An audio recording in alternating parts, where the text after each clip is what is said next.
Hey, what's going on, everyone? I want to start off by saying thank you to all the listeners. Everyone, I greatly appreciate you. I just want to start with that. I love you guys. Second, I want to kind of go over what this episode's going to do. It's going to be a little different than normal. So, as you know, the last few episodes we've been doing horror movie franchises. The first one was Hellraiser with Joe and Marilyn Phil. Then the second one, I sat with Newt and we talked about A Nightmare on Elm Street. So this episode is actually going to be a double feature. The first movie, I sat with my niece, Echo, and we talked about the Friday the 13th franchise and us growing up and just how we got introduced to those movies. And then the second half, I'm going to sit and talk with my good friend, Aleana, and we're going to discuss the Saw franchise. So I just wanted to give you a bit of a heads up and just kind of warm you into it. As the exit music ends for the first movie, hang out for about 5 seconds. Next one is just going to jump right into it and start rolling. So, as usual, thank you. If you have any questions, you know where to find me. Otherwise, go ahead, sit back, relax, and enjoy the show. Welcome to the show.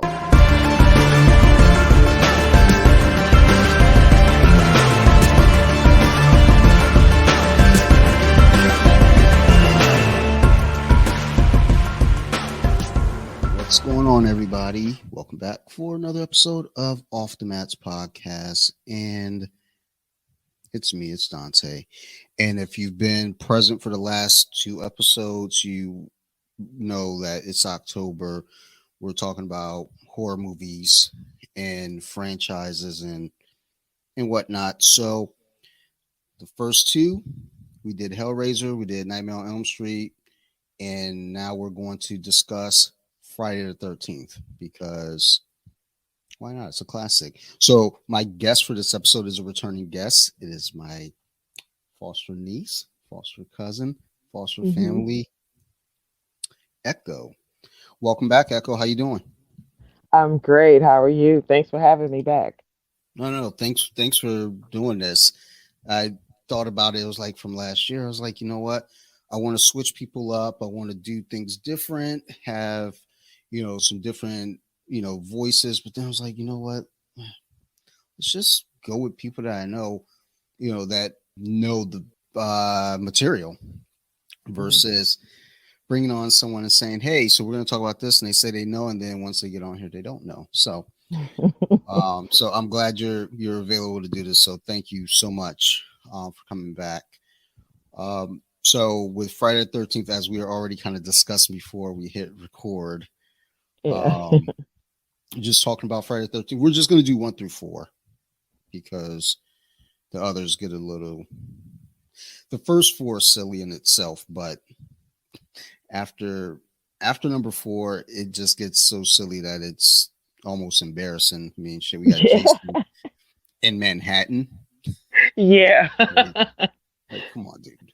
Yeah, the rest of them were just simply, the others were the first four were guilty pleasures, but I think the last ones after that was more like, okay, when you want to get together with your friends and just bullshit and laugh at some stuff, you know, and look at the absurd things. It wasn't meant to be taken seriously at all, like at all.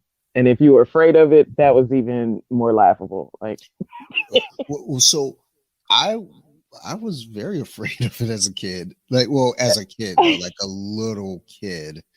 Um, right. Well, see, I mean, I'm telling our age right now, but we were little kids when the first four came out. yeah. Well, I mean, young enough to really watch it anyway and get scared. But I mean, it, I know the first one we were just born, maybe 1 or 2 years old, but mhm. we were at least 5 when we saw them. So, Yeah, at least. yeah. Did I ever tell you the story about my experience with chapter 4 and my grandparents? No.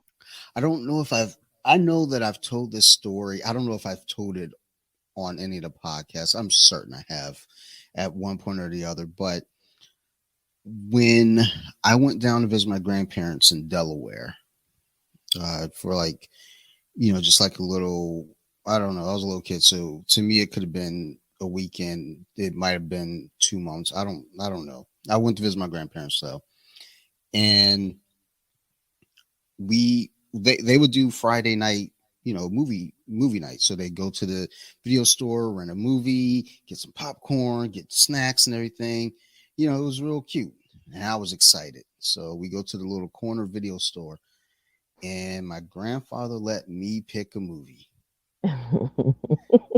and I know that I just kind of saw Friday the 13th Chapter 4, so I figure let's go ahead and do that. That's a good family film, right? That's just, family friendly. So my grandfather turns on, we got the movie on, the lights are off, we're sitting in the living room, turns the movie on. And you open up with Jason essentially, being transported or something and escaping, killing people. Yeah. So no alarms yet. They, they're like, just go with it. So far, so good. Kind of weird, but okay. So from that point, then you see the one male nurse. He's watching a workout video, and it's very suggestive. Right. Still no alarms. We're still watching. Then Jason commits another murder there. I think it was at that point my grandfather was like, "Okay, I think we're done." And the bedroom, or well, my grandparents, they had a 2-bedroom apartment. The second bedroom was an office, which is where I was sleeping for my visit, on an air mattress. And there was a tree outside of that window that scratched up against the window, and a light from the street light was shining, so it created a shadow, and it was just very fucking creepy.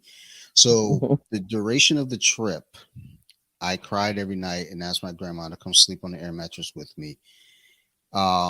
Needless to say, even when I went to go live with them many years later, I was not allowed to pick the movie without them first reading the cover or the back cover to make sure it was okay. So tons of movies Wow.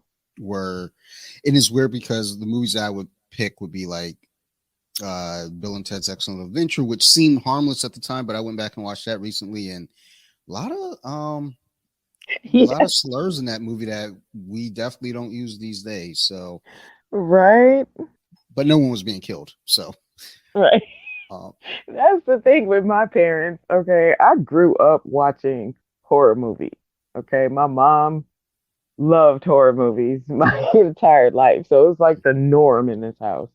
But what used to get me about my parents is we could be watching something like Friday the 13th, and they're letting me look through all the gore, all the killings and everything. But as soon as there's a nude scene or a sex mhm. scene, they're like, cover your eyes or turn around. So it's Hmm. like, okay, I just saw somebody get disemboweled, but I cannot look at that boob.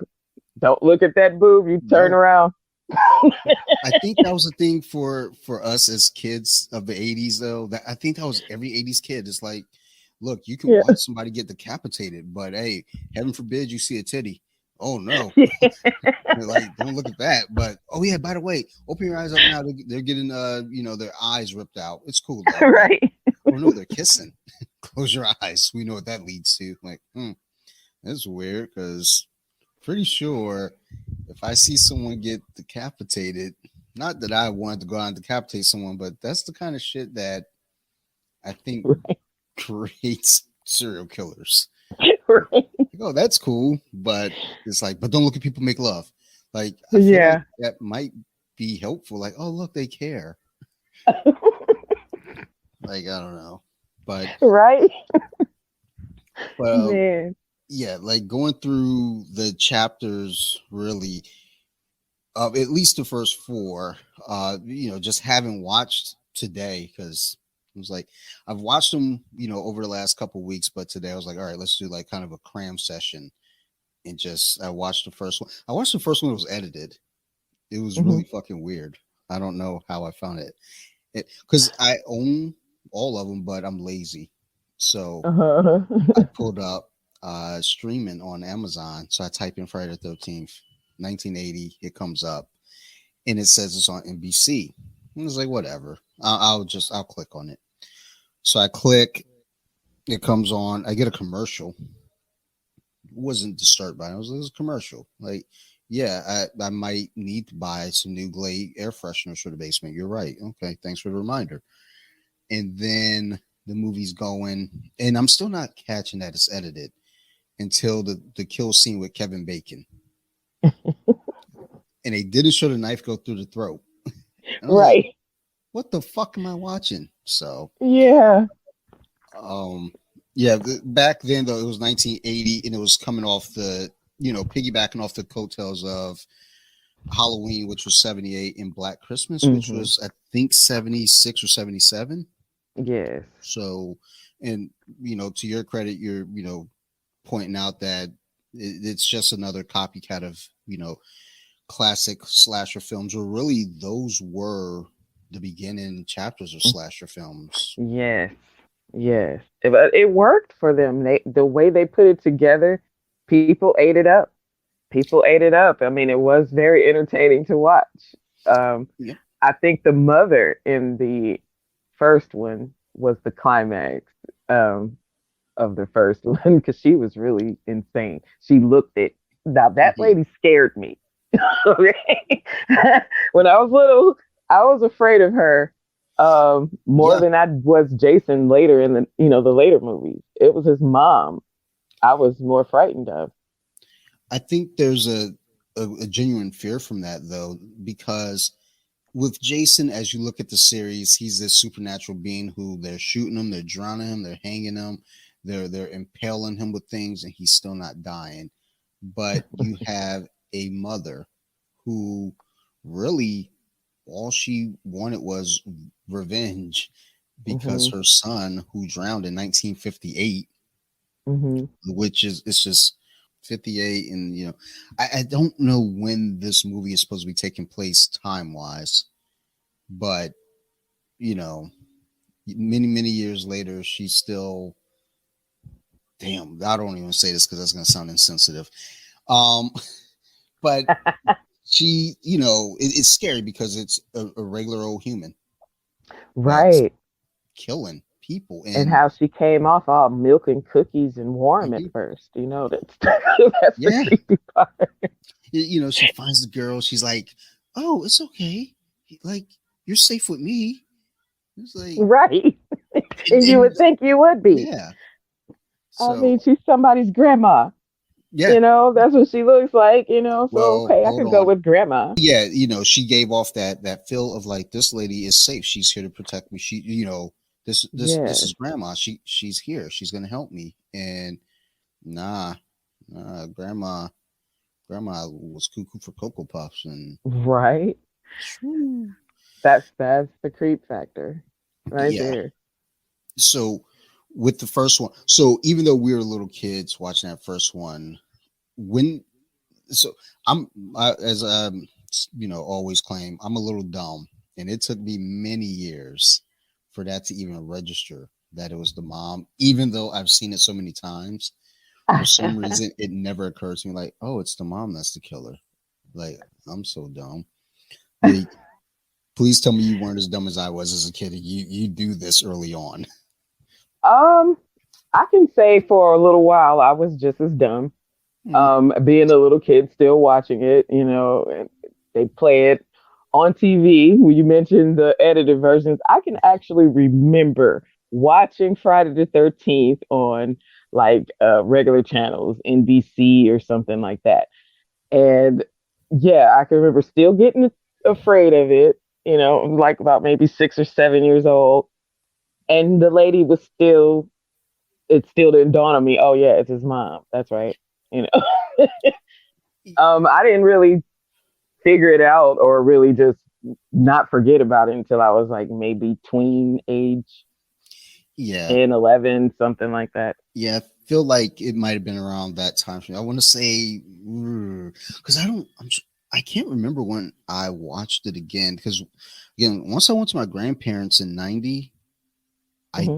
don't know that I watched. I don't think that I owned it until DVD many years later. But I know Okay. that I'd seen it many other times. So by that point, I knew. Um, Yeah.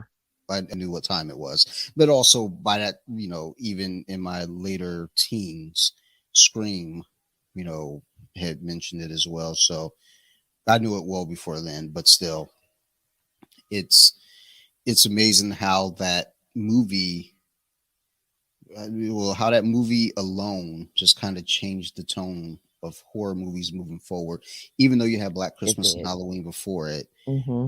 I think Friday the 13th was now the beginning of like mass sequels, Yes. like almost nonstop to the point where, Yes. like, hey man, we don't need another one, do we? Maybe no. Um, Man. I'm trying to think. I know the first one comes out in '80.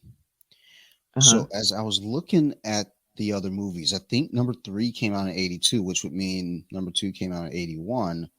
So it's They talking about, came one after the other, basically. yeah, I didn't know that until today, actually. And I just talked with someone about Saw and Paranormal Activity, how they were the first ones to kind of release a sequel year after year after year after year. Now, at least for Hmm. those, it was Saw did, I think, 7 years in a row. Paranormal did six in a row. And I think Friday the Uh-huh. 13th did at least three, maybe four in a row. I think it was four. Yeah, it was four in a row. Okay. They Okay. did back to back because I think part four did come out in 84. I do Hmm. believe. Yep. Um, in with those, because I mean, that was listed as the final chapter. Yeah, So, but it wasn't. yeah, Right. it made money. So, of course, it's never going to be the final chapter. Yeah. With with seeing that first one and then even seeing the end of it, like that's also, I believe, the first time you really got your, you know, jump scare at the end when Hmm. everything seems calm. You got the peaceful music playing. She's in the canoe and she's like, Yeah. which is weird. It's weird. It's like, okay, you just escaped this situation. You chopped off an old lady's head, which is just fucked up.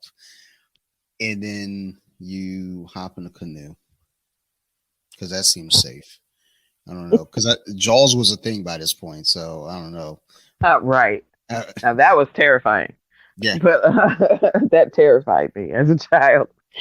it terrifies me now. I still don't mess with the water at all. Period. But but yeah, that um. jump scare at the end, I think that also set the tone for horror movies. As you got the second Friday the 13th did it, and then Mhm. Nightmare on Elm Street did it as well. Yes. So Yes. With the mom at the end mhm. getting pulled And through that tiny ass little window. yeah, that shit still stresses me out every time I see that little window, and it's like, you guys could have done better. Like anything, but that's what you guys want. Okay, cool. And even Right. in the remake of Nightmare on Elm Street, they did the jump scare at the end to like kind of close out the movie when he burst through the mirror. So Mm. the jump scare is always going to be something that I don't like jump scares during a movie, but kind of like that final shock at the end. I do appreciate that. Yeah. So Insidious did it, which I would love it if they did a final shock scare and just end and never come back with a sequel because that's just That'd giving be respect. good. Like because Yes. Insidious was supposed to just be the one movie, and That's what I thought. It was I yeah, didn't think it was supposed to be a sequel. no, but it made money, it did well, and then people were clamoring like we want more. I remember talking Oh to a man. coworker after seeing Insidious in the theater and thinking like, dude, I got back and she and I were talking. I was like, dude, it was so good. And like at the same time as I'm saying, um, no, she goes, dude, they've got to do more. They've got to do another one. I was like, they got to not do another one. That was the best way to end that. So, Hmm. and that would have been great with Friday the 13th also, is if they would have ended it right there and just leave you kind of hanging like, oh, well, never again will we get any more of this story. Oh well. But here we are. It seems like, well, to me, in the first four of the Friday the 13th, the scariest moments were towards the end of the movie. I mean, you already knew they were a goner the moment you see him making out. Okay, Jason's gonna Yeah. come kill him. You already know that. But the ending part with the last survivor trying to get away, that's always the scariest moment.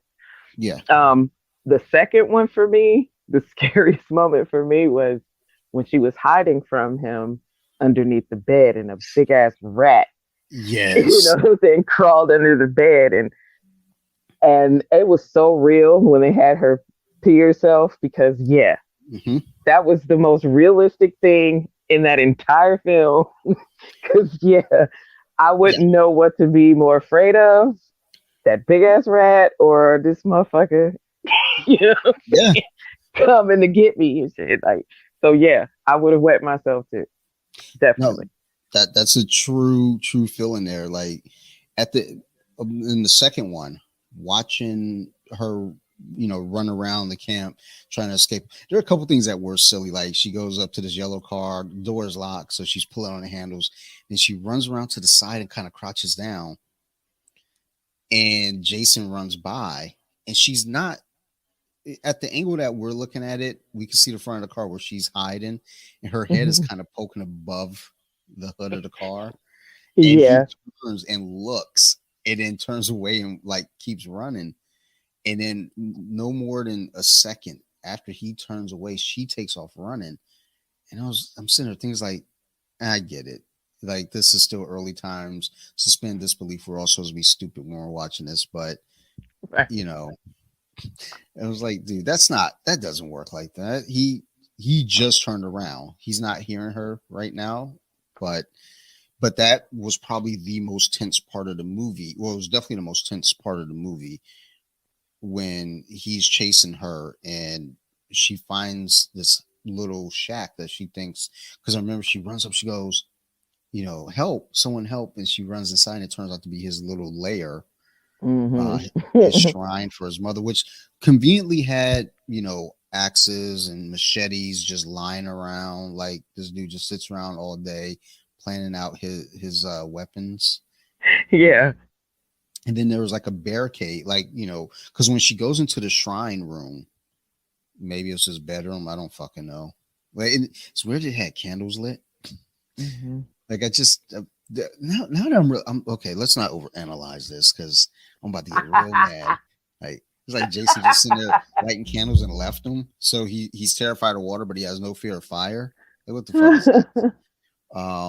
But she goes in there, and just from that point and continuing on to the very end, it's all super tense. My only question is, the one dude, where the fuck had he been the whole time? Because he pops up eventually in the little shack Yeah. and saves her. It was like, where were you the last 15, 20 minutes of the movie? Right. Because I don't think they ever gave an explanation. I don't know what happened. They didn't. It's like this dude just They pops up didn't. like, oh shit, I was taking a dump. I'm back. Then you wipe my ass. Um, but Yeah, the franchise is basically just to if you just want to see a bunch of people get killed, it's just about killing, pretty yeah, much. it's like when you look How like creative he can get about it. that first one did have a legitimate like story. The mother, you know, Hmm. upset and seeking revenge, seeking vengeance. Then when you start going through the rest of them, it is really just a slasher, a movie about someone just slashing people. Because the second one was supposed to be, the basis was they're returning to Camp Crystal Lake, so they're Hmm. going to go back again, even though they've been warned not to. And that's fine if you just do that for two movies, but you did it for many, many more movies. It's like, okay, all these grisly murders have happened here, and you keep going back. This just Yeah. despite being warned. So I recently read an article about, and I think I shared it too, that Stephen King wants to write a novella about Jason Voorhees. Um, and I'm there for that because yep. if anybody could do it, it would be Stephen King. I mean, come on. The, Yeah, the man is just genius, period, with his yeah. writing. So I would No, love to see that or read that. same, And of course, someone would create a movie from it if he of did it. course. So, So the original writer for Friday the 13th, he just won a big, suit and got the rights back. So oh, okay. I, there was a video game that was due out. They had to pull the video game because of this lawsuit. There was Hmm. talks of another Friday the 13th coming out, which was supposed to be kind of like a found footage style movie that had to be shelved Wow. as well. Okay. So with that lawsuit now being won, the game can now be put back out. Who knows where they go next with another movie? I always feel like with these characters, Chucky, Freddy, Jason, Michael, Leatherface, I always feel like with these characters at some point, you have to reinvent it. You have to give us Hmm. something a little different. When they did the Hmm. remake for Friday the 13th, which I've only watched once, and I know I didn't give it a fair shake. I will willingly admit that. I didn't either. I didn't either. I also didn't give the other Nightmare on Elm Street remake a fair chance, and I rewatched it a lot recently, and it's still not really good. It's not terrible, but Right. it doesn't get the credit that it deserves. But I also think that it still has some pieces that were missing. But at least they brought you kind of a different story. Whereas with the Friday the 13th reboot or remake or however you want to, phrase it, it's like you can't really. I think that's too loud in the background. If Apple hears this on the episode, I will get pulled. I gotta turn Friday the 13th down in the background now. Damn, my bad. But with the Friday the 13th remake, it's like, well, what are you doing? Are you remaking the first Friday the 13th, or are you doing something with Jason Voorhees? Because you kind of have to do something with Jason Voorhees because he is Friday the 13th. Right. So I think what it seemed like, at least, if I remember correctly, it's almost like they kind of crammed 1 through 3 into one film. But I'm not. I'll go back and watch it one day. It is on one of these networks, so I'll probably watch it maybe tomorrow. Yeah. So, but yeah. Anyhow, the first two definitely felt like they belonged. At the very least, they had some substance. Yeah. After that, it didn't really feel like it felt like they're just like throwing movies out there. They just said, fuck it. Like teens love seeing other teens get slashed up by a guy and now a hockey mask. Right. Like run with it. Why not? Yeah. So with the third one, as I have that on in the background right now, same premise as the second one, really. It's just a matter of, okay, let's go back to Camp Crystal Lake, even though we've been warned not to go back. We're going to go there. I don't even think it was about, kids in camp at that point. It was just, some teens going back, like kind of goofing off on their own.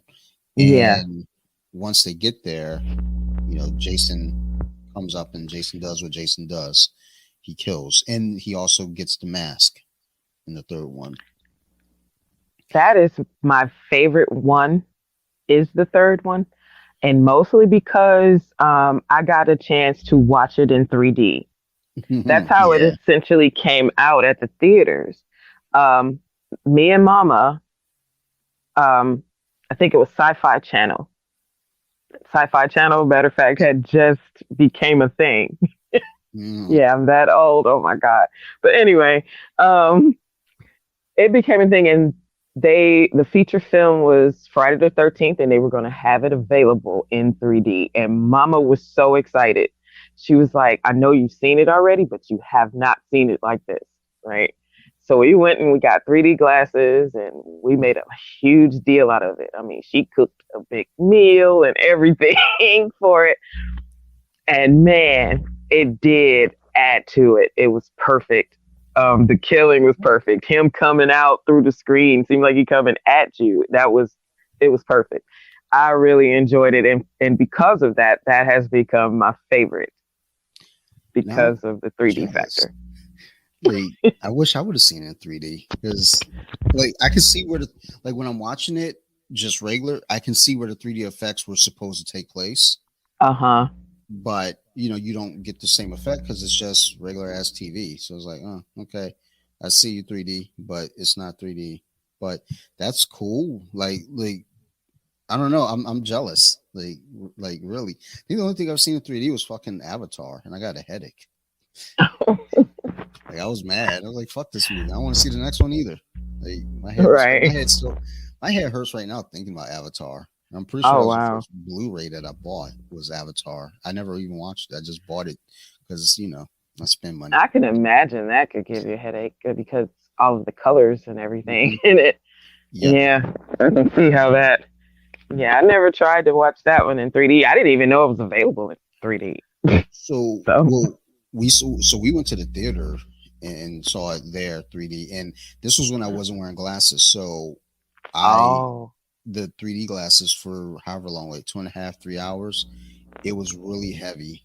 Not like it was heavy for me because I wasn't used to wearing glasses anymore, hmm, and I got a headache from that. I got a headache from just the visuals. It was a yeah, fun movie, but it was just problematic. But I really would have loved to have seen, yeah, uh, Friday the 13th 3D because I'm pretty sure that's what it was being titled as initially was Friday the 13th 3D, and that was during the time they were trying to do a lot of movies in 3D. I think they did like Jaws 3D, Friday the 13th 3D. There are a couple other horror films that are all 3D. So, um, just kind of going off of that, I think my favorite one had to have been number four. Uh, I think number four because that's when I like finally got to see one fresh and acknowledge it, and it absorbed, and I understood what was going on. All the other ones I'd seen, but I didn't get it. I was just a little kid. And I was a little kid with yeah, number four, but at this point now, my critical thinking skills had become a thing, and being aware of Corey Feldman as a little kid. So I put myself in that position as a little kid. Like, what would I yeah, do? Probably not shave my head. Um, right. and then confront the monster, but still, it that's yeah, I don't know. That was a weird one, but Yeah, I would have been the kid in a completely different movie, but also good. They did redeem it. Halloween, the latest one that with mhm, Jamie Lee Curtis. I would have been the little kid in that one. dude, Okay, I just love that kid. yeah. He was like, Michael comes out the closet, and goes, "Oh shit!" and just takes off, never to be seen again. Like Nope. he knew, he was like, Other "Leave than me to alone in tell this bitch." somebody, don't go in there. There's a killer in there. Yeah, And he kept running still. like he was like yelling at the babysitter. Like she was like, "I'll go up there." It was like, "No, send Dave." like like Yeah. no, I'm sure no, send Dave. Like when he was like, "Mom," I was like, "Be like," he was like, "Shut up, Dave." But yeah, that's the character I am in the movie. Is like that little kid, like, "Shut up! Yeah. Why don't you go up there and find that killer?" He was looking at me. You go get him. Um, but yeah, with the fourth Friday the 13th, there was just more so the relation to the kid was kind of what got me into the movie because it was like, oh, wait a minute, I get that. I'm a kid, Yeah. he's a kid, and you know He that's a ended up being genuine the hero. Yeah. yeah. And I also remember being on a school bus because I wasn't the only young black child that was watching horror movies. Most of the kids on my school bus as well. And there's this one kid that um, he kept kind of always talking about the scene where Corey Feldman took the machete and started chopping up Jason at the end.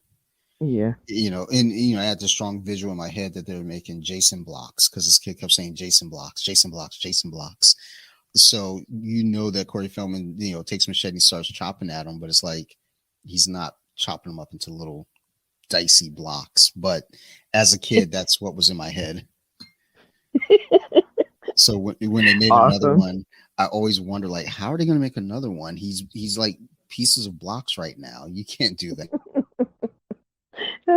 But things like that never made sense to me. But as I got older, I started to understand like, oh, it's not even about how they brought the killer back. It's just about just giving us a reason to watch again. Because even when you look at the Halloween franchise, hmm there's really no reason that Michael Myers should have made it through 6 movies in the original, and then H2O, and then Resurrection, and then a Rob Zombie reboot twice, and then the latest Yeah. reboot. There's no reason that that guy should still be around. And same with Jason. Freddy at least is Yeah. like in your dreams. That's doable. But when you have physical, tangible creatures, it's like, okay, Yeah. just just shoot them into space, and maybe the oh shit, they don't go away if you shoot them into space because they made Yes. Jason Jason X. X. Yes. I didn't know that was a Friday the 13th movie because You didn't? mm-mm. I saw the posters in the theater. It didn't occur to me. I think that was during that phase when I was really, really drinking a lot. So I was probably drunk everywhere I went. I'm certain of it. Wow. It's not a flex. That's I had a problem. Um, Oh. but there, I remember being at Blockbuster. No, no, no. It was on TV. It was on TV, and I remember seeing Jason X, and the wheel started turning. I was like, Jason X. There are 10 Friday the 13th. So maybe this is Friday the 13th 10. And I looked at the actual like poster and was like, oh, that's the hockey mask. Wow. Okay. That's dumb. Why was I not smart enough to know this? Then I watched it and was like, I probably shouldn't have watched this. Yeah, that was terrible. Like really terrible. Yeah, Like it wasn't even good enough to laugh at.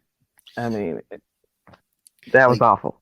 I would love to go back and try to rewatch it, but I also feel like it's just not something, there's some movies you can go and watch and feel like, okay, maybe I'll see it in a different light.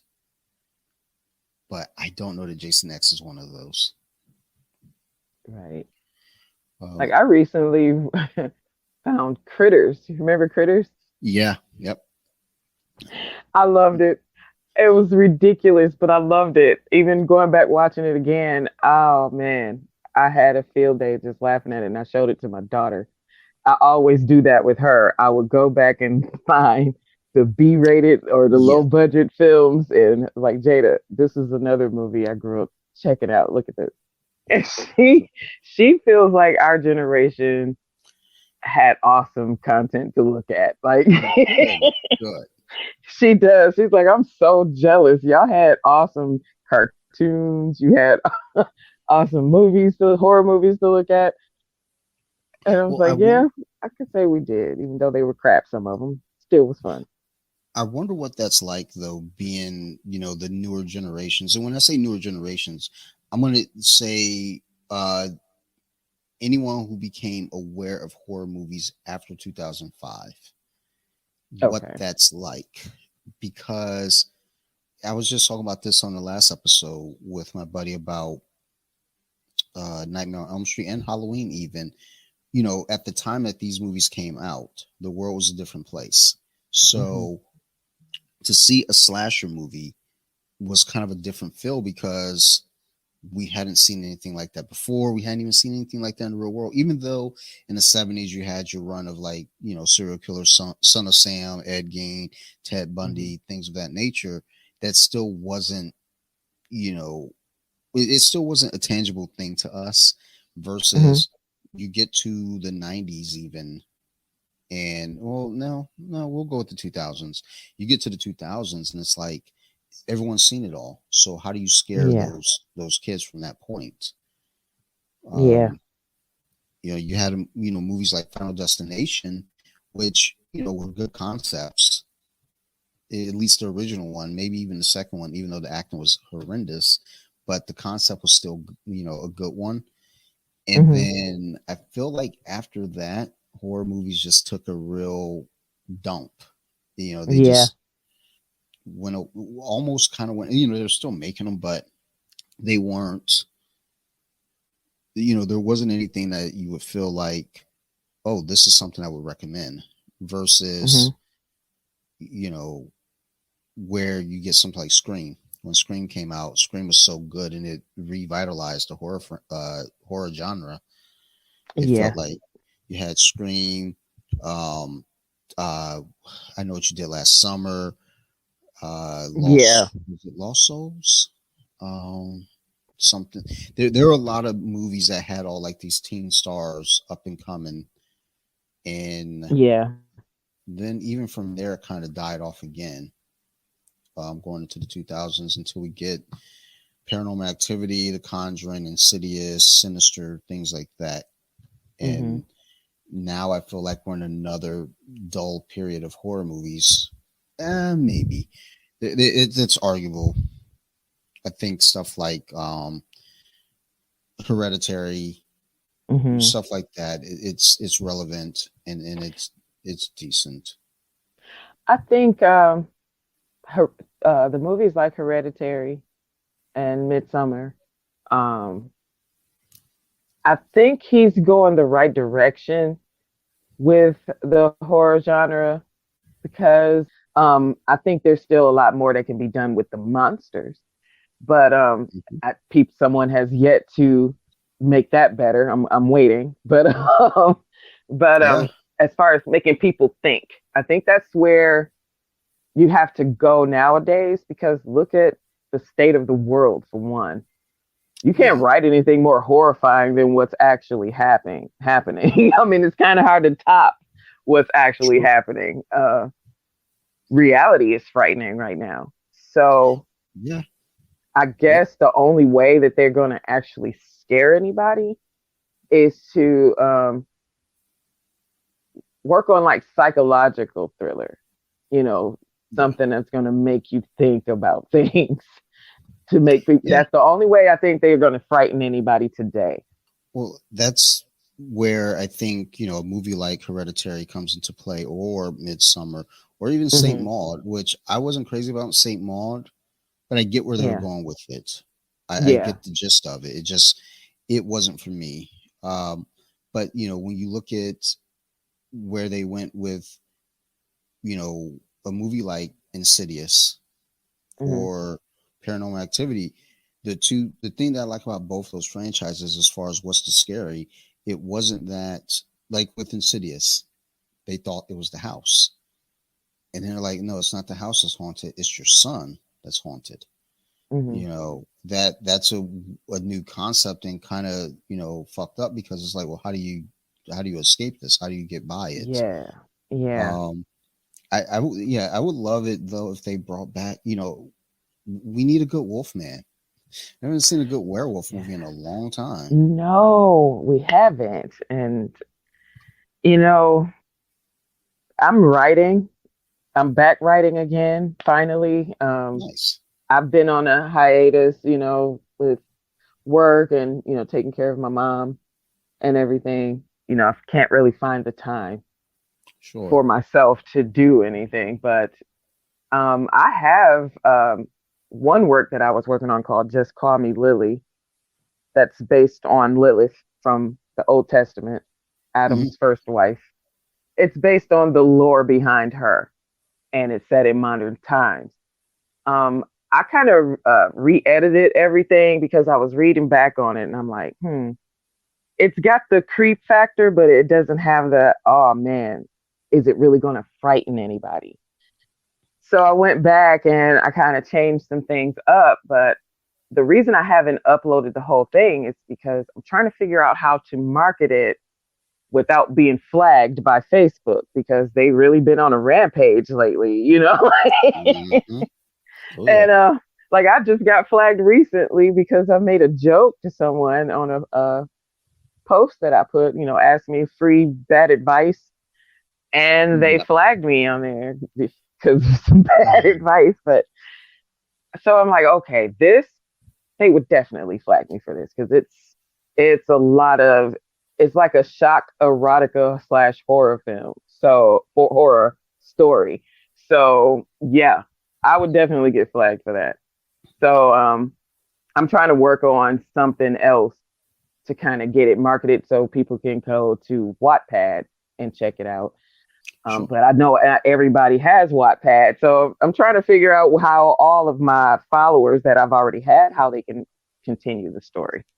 So You know what you could do is do a reading and post it like to YouTube, true, or true. like I know we had discussed you doing a podcast. I'm still working on that too. I'm trying to figure out what type of content I want to release or talk about You on the just told me the podcast. content just now. I know, right?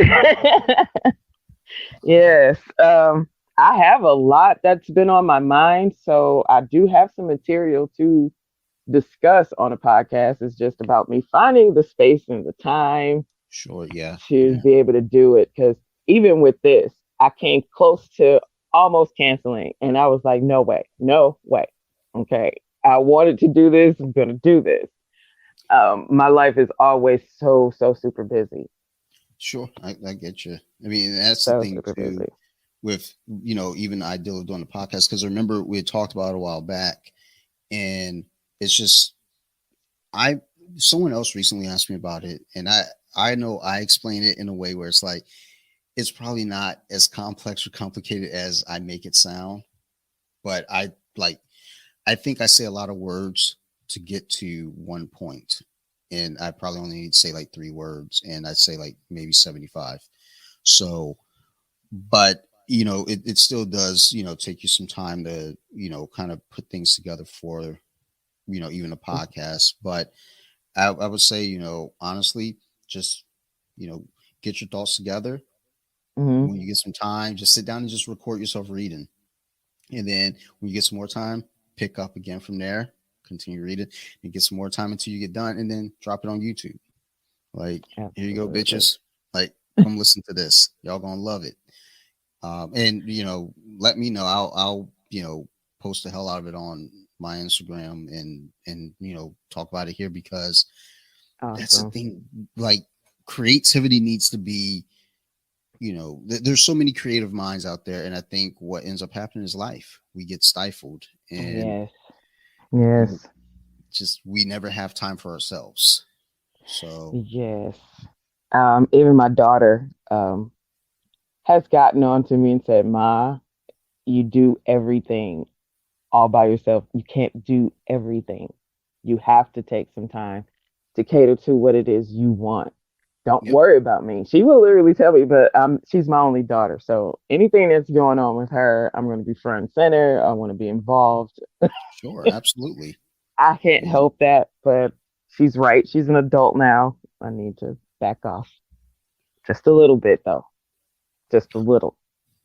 Well, I mean, that's the thing though too. It's like, as a parent, you're always gonna, you know, as parents, we do and we do and we do and we do, and then our kids have to end up telling us like, look, you got to take care of yourself. And it's Hmm. like that's just not something that most parents are even that's a foreign ideal to most parents, because a lot of us were like, look, we're always doing for the family, doing for the kids, doing Hmm. for work. And it's like, Hmm. when people say self-care is important, that is a fact. It is very important. It And is. even if it's just going and getting a pedicure, I don't know, people do that, right? That's like the feet. Yeah. Yeah, go get a Yeah. pedicure. That's important. Just taking however long that takes, what, 30 minutes, that goes a long way. So, Right. you know, like, take care of you, get your writing going. I'm Yes. excited. I want to hear it. So, Oh, yes. I'm very anxious to go ahead and get it started. So I am definitely working diligently on that because I owe it to my followers, the ones that still hanging in there and waiting on my content. And I'm definitely going to make it worth the wait. There's a lot of bombshells that's going to be dropped in the final endings of this story. So I'm good. really excited about getting it out there. So it definitely will be happening. Well, Um, but to get things kickstarted, I am going to upload a short, a story short to Facebook. It's gonna be word friendly enough to where I don't get flagged. Okay. But I hope that it frightens the hell out of everybody still. That is my goal. It's going to be short. There's not going to be any sequels or anything added to it. It's just that, just one frightening page. Oh, And so I'm uploading at Halloween. oh, So. nice. Nice. Perfect timing. Yes. Well, I will definitely be on the lookout for that. Or, let me know like really directly, because I say I'm on the lookout for things, but algorithms are dumb on Facebook, so they don't show you It everything. And is. number two, I go on Facebook just to drop like the meaningless posts about Me too. something inappropriate, and then I disappear because Me too. you know I know someone's gonna say something, they're gonna get mad. I was like, I don't want to hear it, so I come back weeks Right. later, and they're like, oh yeah, it doesn't matter that you were mad 3 weeks ago. I don't care about it. Yeah. But yeah, definitely let us know about that, because I it'll will. be Matter of fact, fun to I'll read. tag you in it. I Perfect. will Thank you. tag. Be sure to tag you in it. So, as we usually do on this show, we kind of steer away from the original topic. I'm gonna be honest, like, I have the fourth Friday the 13th playing in the background now. It's like, as I'm like sitting here thinking, like, I want to talk about Friday the 13th, and it's like, well, I don't even have any structured conversation or plan to talk about Friday the 13th. I obviously don't. I never do. Um, all I really know about Friday the 13th is I enjoy it. I enjoy seeing the silliness of it, and just kind of talking about the lore to it. Because unlike Nightmare on Elm Street and Halloween, even, I don't know that Friday the 13th had like a legitimate lore. I mean, when you watch Jason Goes to Hell, Mm-hmm. they try to build some kind of a reasoning and backstory to Mm-hmm. why Jason is the way he is, and then you got all the characters. You got the one guy from 21 Jump Street. He eats the heart, and Jason now is like transporting from body to body to body. And the guy who was in Friday the 13th, the TV series, Mm-hmm. actually ended up in Jason Goes to Hell as a different character. Yeah. He was the protagonist, or one of them. So, at least in that version of Friday the 13th, they're trying to give at least a reasoning behind why is he unstoppable, and all this Yeah. goofy shit. Whereas, you kind of like right from the beginning with Nightmare on Elm Street, you get like an understanding of the whole Freddy Mm-hmm. Krueger, not Cougar. Jeez Louise. The whole Freddy Krueger lore. And Mm-hmm. then Halloween, when they get to Curse of Michael Myers, which is number 6, they kind of go into that silly story too, which is fucking dumb, but whatever. Yeah. It's like the druids and fucking constellations and stupid. I don't know. It was all fucking dumb. Really dumb. Yeah. I watched it. I bought it. Like I own every fucking Halloween movie, and it's kind of. I would probably be like very wealthy if I didn't buy stupid movies. Like if you look at my movie collection, I have so many bad movies that I've only watched once, if even. I know I bought like a bunch of movies I've never even watched, and I'm like, why do you even Wow. have it? But yeah, with Friday the 13th, there's really not kind of a, just there's no rhyme or reason. It's just this guy who's killing. Even if they made it like, oh, he's protecting Camp Crystal Lake, he's a spirit that's haunting Camp Crystal Lake, and he's always there. He can't leave. He can't even go to Manhattan if he wants to. Mm. Um, that would seem kind of feasible, but I think they're just like, look, just do what we do. If they were to rewrite or come up with a lore or backstory to Jason, I think the best thing they should do is his childhood. Um, Yeah. him as a little boy. I think that could work because they kind of touched on it a little bit in Freddy versus Jason Yeah. when Freddy kind of got into his subconscious mind and toyed with his inner child, so to Mhm. speak, because, and that makes sense because Jason basically was a child still mentally, Yeah. but a child killer, so to speak. You can say he's like he grew up, but mentally a child, but a killer. Um, Yeah. that's why I really think it would be great to have some kind of psychological thriller that has to do with all three of them, Jason, Freddy, and Michael Myers. I think that could be interesting if it's written well. It'd If it's be written well. it'd be interesting, yeah. If even if you went kind of to some effect like Wes Craven's New Nightmare, where Mm-hmm. you have the actual creators and the actors, Mm-hmm. like operating around it, and then kind of working the story from there. But it would be that would probably be more fascinating to give us kind of a look into Jason as a kid, Mm-hmm. almost similar to Rob Zombie's Halloween. We Yes, got to I think that's where he was very smart in doing a reboot of, I mean, not a reboot, but a remake Mhm. of Halloween, because a lot of the remakes that happen where they fail, they do the exact same thing that was in the original. And it's like, Mhm. okay, we've seen this already, so you're Yeah, not giving us anything. But in order to keep the content or keep the storyline where it belongs, but at the same time give something else, something that we didn't know. And to give Michael Myers a backstory on how he came to murder his family, yeah, or his sister, you know, that was yeah. smart. That was very smart. And not just it wasn't just like showing him as a kid and going through. It was like his home life was horrific. Mm-hmm. You know, Exactly. he's being bullied at school, because Mm-hmm. bullies are bullies anyway. His mom's a stripper, which doesn't help at all with the No. bullying. The stepdad is a prick.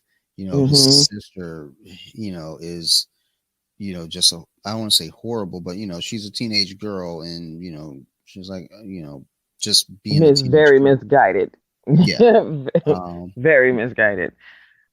so, and, I know a lot of people dislike that. A lot of people weren't into the ideal of giving a rhyme or a reason to it, but because a lot of people have this idea where it's like sometimes it's scarier just for it to be no reason. It's like, maybe it can be, but it also that gets old. You know, Right. you get to a point where you see something like, okay, this is what was going on, and not just this stuff that was going on, but he was also harming animals. So Mm-hmm. he was already on that path of psychopathy anyway. So Exactly. I it's think the reason why that works to me is, well, for one, it gives awareness. These things, those living conditions, is what creates psychopaths. yeah, It yeah, is what, and we know this in reality. Okay. A lot of people that go out and do psychotic shit, if you go back into their childhood, there's a lot of trauma, there's a lot of abuse, there's a lot of craziness. And to hmm me, that's what makes this scary, or makes Michael Myers scary, yeah, is unlike Freddy or Jason, people like him actually does exist. yep, A yep. mentally insane person does exist. And to be honest, with the exception of his head being chopped off and he coming back, but Yeah, all the other things like the first one when he was shot, yeah. well, it's proven people that are psychotic, their adrenaline is so high, it slows their bleeding. So it is plausible that he could live from being shot a couple of times, or live through things. They say it's hard to kill a crazy person, So you know? So that's what I So, loved about the Rob Zombie version is it was a big ass dude, and whenever they shot him, he was never shot in a way where it was fatal. It was kind of hmm he got clipped in the shoulder or something, or hmm So I always like that. And even in the newer version, it was kind of similar. But I don't want to go too much to Michael Myers because that's next week. Oh, yeah, Um, yeah, yeah. Sorry about that. so, Sorry about that so other guest host. uh, trust me, I am more than happy to talk about Michael Myers. That's Halloween is my favorite of all the Oh, yes, franchises. But absolutely. but um but seeing a Mike or Jason Voorhees, similar story where it's like, hmm look, let's see. what happened at the camp. Let's see, what was he treated like shit at the camp? I would suspect so. And possibly put dialogue or put emphasis on the relationship between him and his mother. Yeah. Oh yeah, definitely. Because the lady was crazy anyway. I mean, they can write that this lady was cuckoo anyway. Okay. So I mean, there could be something that they could write there. I'm so excited right now just for the idea that this is something that could possibly happen. This is the movie I want to see. I want to see them at Camp Crystal Lake in 1958. Yes. I need to see it. That would be perfect. That would be perfect. It's just like I said, there's no like lore to it. There's just he's a killing machine. And even over the years, they just try to eventually just make like, yep, he's a killing machine. That's all he does. He just kills. I mean, number 5 is the one you threw out the window because it wasn't even Jason. It was someone acting as. Yeah. But, you know, when you get to number 6 where they, you know, Tommy, who has been tormented from number 4 as being played by Corey Feldman, then number 5 played by some other guy. And then number 6 played by yet another guy, but ultimately he dies in the 6th one, I believe. Or maybe he doesn't. No. I think they fight to the end down there on the boat. So no, he survives through that one. I think he died on one of them. He might have died in the 7th one at the beginning, or he might have just rode off into the sunset. I don't know. But either way, you have you know, in the 5th one, just somebody copycatting, and it would have been interesting because at the end, Tommy, you know, has on the mask, and it was kind of that final jump scare. It would have been interesting to open up a 6th one with him as, you know, now the copycat killer of Jason. Yeah. And, you know, just kind of run with that. But I would have been curious to see what they're going to do with this found footage version, or the rumored found footage one. I feel like the time has passed for any found footage horror movies right now. Yeah, I agree. There's a new Paranormal Activity coming out at the end of October, so I'll watch it. It's on Paramount, or it's going to be on Peacock. Yeah, Peacock. So I don't got to go to the theaters for it. Same with Halloween. The new Halloween's on Peacock, so I'm not going to risk COVID to go see it. I'll risk COVID for Spider-Man though in December. That should look good. Like just that. It does. It does. I'm excited for that one. So yeah, I like they'll say, "Hey, everybody in the theater has COVID, but you can see Spider-Man for free." It's like, you know what? I'm down. I think I'm confident I'll survive. like just put me in quarantine. Oh my goodness! I don't want to give it to nobody else, but like if they say go see a Spider-Man for free, but risk getting COVID, I like my chances. Like maybe I'm not thinking far enough ahead, but you know, I'm impulsive. So that's how this podcast started. Just impulsive. Just started. And like you were saying, you know, you have topics and you have things you want to like, you know, discuss on your show. I never do. I just have like, so y'all want to talk? What's up? Let's have this conversation. Because that's all podcasts are to me, is just, especially with guests, it's just conversations that you all as listeners get to listen in on. Sometimes they're, you know, fun and back and forth. Sometimes they're just, probably shouldn't have been released, which I have a couple that aren't going to be released. So, but either way, it's interesting just to think now with the rights of Friday the 13th being kind of given back to the original writer. I don't know what that means as far as, you know, what comes next, because it's like, well, was he going to do anything with it? Was he writing another one, or was he playing? Was he going to sell it to another studio?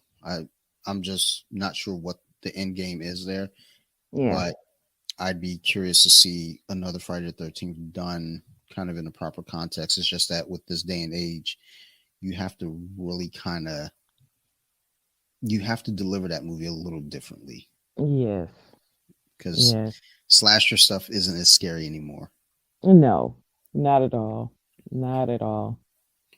Especially like with Netflix, you got all types of crazy stalker shows. You got the Night Stalker, you know, series on there. You have that one show called You, which is Yeah, I recently caught up to that show. It was interesting. I wanted to It's watch it, interesting. and then like it became kind of this thing everyone's watching. So I was like, I'm a hipster in that way. It's like, oh, everybody's watching it. Well, I don't want to watch it now. Like, I'm like that too sometimes. I'm And too. then I finally go ahead and break down and do it when everybody's already over it. Mhm. Yep, yep. So like Squid Game is something I'm gonna do. Like everyone's watching Squid Game now, and I'm like, yeah, I'll wait. I'll watch it next summer when nobody. You know, I'm such a Netflix person at night on Saturday nights because Sundays is the only days I don't have to work. So Saturday night, I'll do this thing with Netflix. And I ended up seeing Squid Game when it first appeared on Netflix. And I was like, I just looked at the trailer. I was like, this is interesting. And yeah, I wasn't disappointed at all. Mhm. Not at all. At first, I was a little iffy because the English dub, the Yeah, acting wasn't all that great, and I'm like, yeah, this is kind of annoying. And so, but I continued on, and I'm glad I did. I mean, because it didn't disappoint. Each episode brought something, and it's like, whoa, it was good. I want to watch it. My wife has already watched it, which I'm kind of disappointed because normally she's off Friday and Saturday nights, and we tend to sit down and we watch our movies and TV shows on Friday. We tend to watch our TV shows on Friday night, and then on Saturday night we watch our movies. Um, she says she already watched Squid Game, and I was like, well, she was like, I'll watch it again. I was like, well, I don't want to watch it with you because you already know, and you have a habit of as we're watching something, you'll start like alluding towards something or hinting, and it's like you're spoiling it. Just let me watch it. And so I have to record again tonight. Um, I have two podcasts now. I should really not have two. I should really not have one. But I have to record tonight, and I was like, maybe I'll watch it tonight. Maybe I'll put it on. No, yeah, I'll try to record quickly and then go upstairs and at least watch one or two episodes and try to at least get some knowledge. Plus, there are memes that are going around that I don't get I don't get the humor to it because I haven't seen the series, so now I gotta Right. watch this fucking I series. hate when that happens. The world of memes is what dictates what I'm going to watch. If there's a meme for it, I'm going to watch it because I got to know why I'm laughing at this meme. Yeah. But so I guess kind of wrapping back to Friday the 13th and I kind of get into a conclusion with all of them. Let's just take them all. Mhm. Even though I only want to really kind of go into 1 through 4, but let's just take them all. Can you give me a top 5 Friday the 13th? Top 5. Like no matter what, It would. whether it's best or just like funsies or like 5 that you enjoy watching and could watch over and over. Friday the 13th. Let's see. Five of them? Oh, wow. Let's see. Well, actually, the first four in order is how I like them, to be honest. If I would have to put the fifth one, even though it was horrible, Mm-hmm. it would be the eighth one. I think that was Jason Takes Yeah, Manhattan. I knew that was coming. Yeah. It was terrible, but it was some fun and funny parts. And I did enjoy the killings on that one. They were funny. They were hilarious. Especially the one with the guy on the roof, the Yeah, black dude yeah. boxing. He gave it a good old college try. I give him that. He did what everyone said you should try to do. Why don't you just square up with him? He did, and then his head got knocked off. So, but at Yeah, least he tried.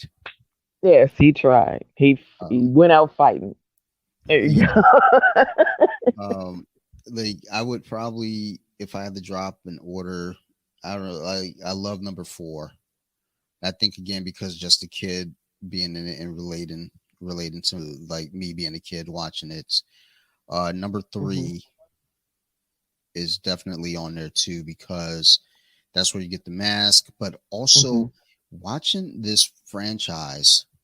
And the funny thing is, too, I think maybe 3 and 4 No, 2 and 3. I know there was the same director for two of them. I want to say it was 2 and 3. Um, you can feel kind of the change as each movie went on, and obviously the years. But like Yeah. one had a different feel to it, and two gave you kind of similar feels. But then once you get to three, it's almost kind of like, and it could just be a matter of how it's filmed. It looked a lot different. Well, also that being 3D, but it looked a lot different. It felt a lot different. The number Yeah. 4 felt newer. It felt like modern. It's like all the other ones felt like you're watching this camp movie from like an era that doesn't exist anymore. The number Yeah. 4 felt like, okay, we're in modern times now. Because you had the hospital, you had Hmm. the workout video, the guy watching the fitness video. You had like Corey Feldman and his sister and the mom, Hmm. and they're all dressed in like modern clothes. It all felt very like today-ish at for that time at least. And then Yeah. like from that point on, the movies seem to have gone in like a modern fashion from that point on. But I would say number 4, 3, um 1 because it's the original, uh number 7 because like anybody with X-Men type powers fighting Jason is always funny to me. Uh, they- Yeah. I almost want to say that's like Manhattan was pretty bad, but it's funny. 7 was like just it's almost like they had no ideals left. They just said, what do we got here? Well, so there's this comic book I was reading. There's this character named Marvel Girl. What's she do? Well, she moves things with her mind. Fuck it. Put it in a Friday the 13th movie. Make it happen. All Are you right. sure? Just fucking do it. Don't question me. It's like Jesus. Um, Man. yeah, it's God, that was so bad. But I love it because of the telekinesis or psychokinesis as they called it. And then number Yeah. 5 might be Jason Goes to Hell. Um, Okay. I I don't think I've ever seen a Friday the 13th movie in the theater either. Hmm. So You that's know what? a I weird don't think fact. I ever have either. They, Come to think of it, I don't recall ever seeing Friday the 13th, any of them in the theater. It was that's always at home and yeah. we wait till it came on HBO or something. Hmm. You know. I think So, I've seen all of the recent Halloweens. I've seen every Halloween from H2O up to current in theater. I've never seen Friday the 13th in theater. I've I don't know if I've seen a Freddy in theater either. I'm certain I haven't. No, I me haven't. either. And Me either. then Chainsaw Massacre, the like one with Jessica Biel, I saw that in theater. And that's I don't know that I've seen a Chucky movie in theater, but Screams I have. So Yeah. hmm, just funny weird facts. If it ever happens that you get an opportunity or you can find a way that you can watch Friday the 13th part 3 in 3D, go for it. Do it. I I'm gonna be on the lookout for somehow doing that because like I say, you can see the parts where the 3D was supposed to take effect. You just don't have Uh-huh. the actual capabilities of doing it. And also, yeah, that era of 3D, as cheesy as it was still there was something special about it versus 3D Yes. now or a few years back. It Hmm. didn't feel special. It felt disingenuine. It just felt like a cash grab. It was like, Yeah, because I went to see Jurassic World, I think mhm, yeah, that was in 3D, and it did not have the same effect to me as back in the day when we went to see something in 3D. yeah, I mean, it was nothing special about it to me.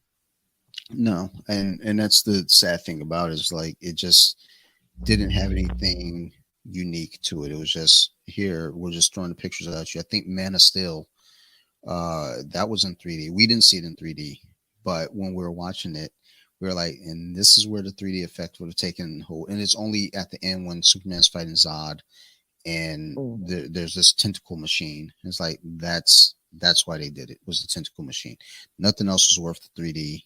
And then there was Mm. one other movie, but if I can catch Friday the 13th 3D in 3D, then I'm definitely going to try to figure something to make that happen, even if I got to watch it cross-eyed. Um, make that effect happen. But yeah, other than that, I don't know. I mean, it's a fun franchise. Like I said, I hope that, with the rights being retained, something is, destined to happen soon. Even with the video game, I don't know that I would play the video game. I think I'm too much of a punk. So, because Sarah works at night, so I feel like if she goes to work and I sit here and play it at night and Sophie's asleep, I'll probably be too scared. But Oh man, come on. don't judge me. Like I had to take Silent Hill back to the store when I had that video game.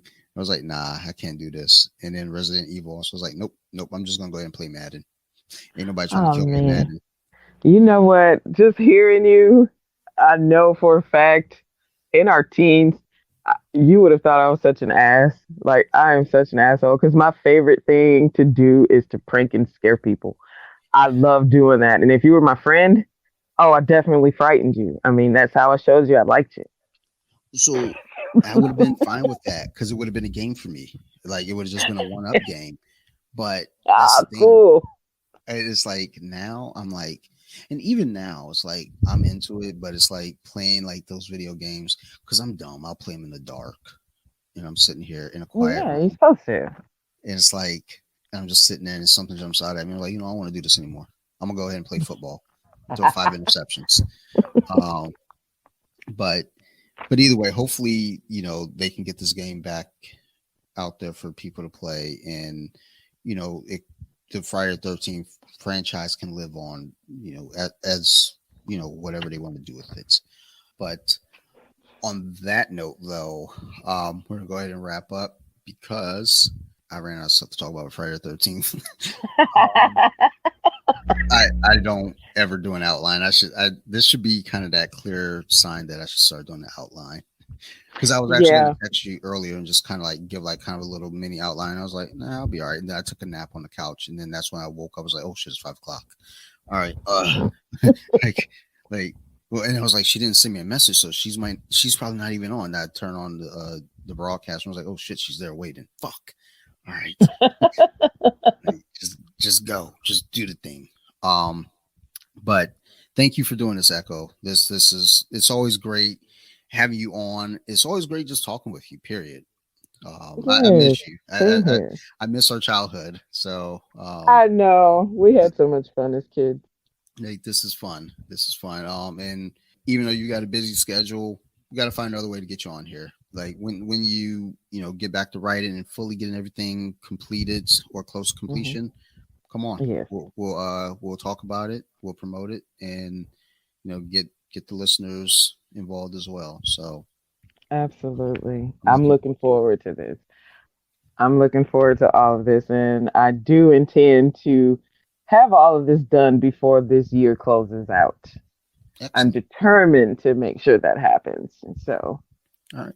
Yes. Well, we do, like you say, you have something that you're going to be dropping around Halloween. So, tag me in it. I'll post it up as well, and make mentions on here also. So I'm looking forward to all of that. So, keep us posted. I will. On social media, anything, any links to have people find you, any shout outs or anything or mentions? Oh, absolutely. I am available on Wattpad under the name Authoress Magic L. And I'm also on Facebook. My page is pretty much public under Echo Latrice. That's where I will be posting my story for Halloween. Okay. And so anybody will be able to see it without sending me a friend request. So I'll make sure to put all that in the show notes. Send me the other link so that way I have the proper spelling for you. Okay. So that way, because I'll listen back to it. It's like, I don't know how to spell anything what you just said.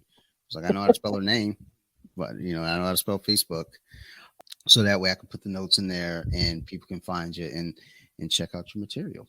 And yeah, there's some completed stories on Wattpad. So I have some that's already done.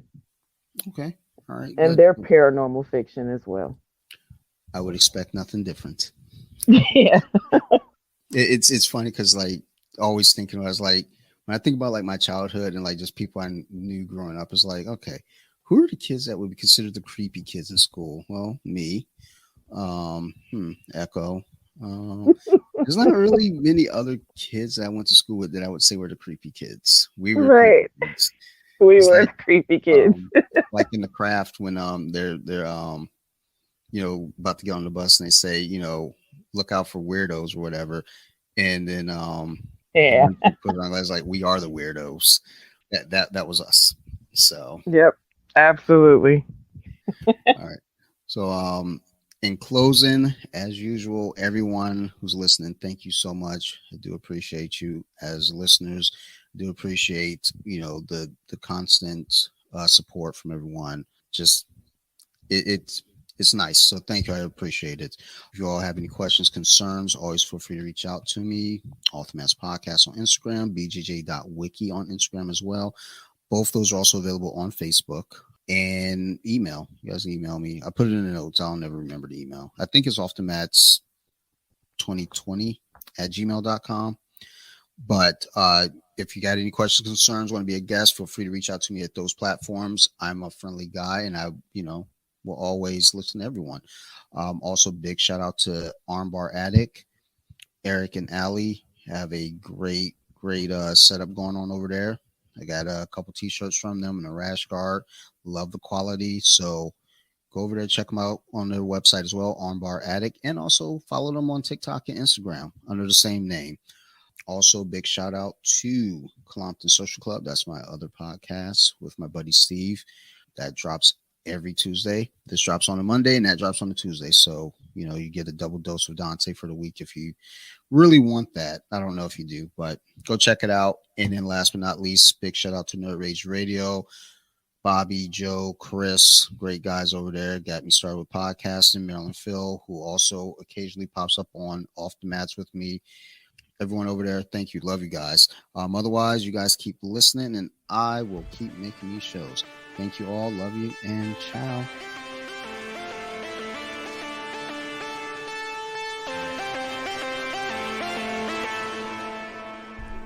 Deeper with it. Now let me sing a song. Welcome to another episode of Ultimates Podcast. As you all may know, if you listen to the last couple episodes, we've been doing horror movies because that's what I want to do. It's October. I like horror movies, so that's what we're going to talk about. So this go around, what we're going to end up doing is we're going to talk about the Saw franchise. And I have a new guest with us because most of my guests are always repeat guests. I have a new guest with us. It is a good friend of mine, Aleana. Welcome. Oh, thank you so much.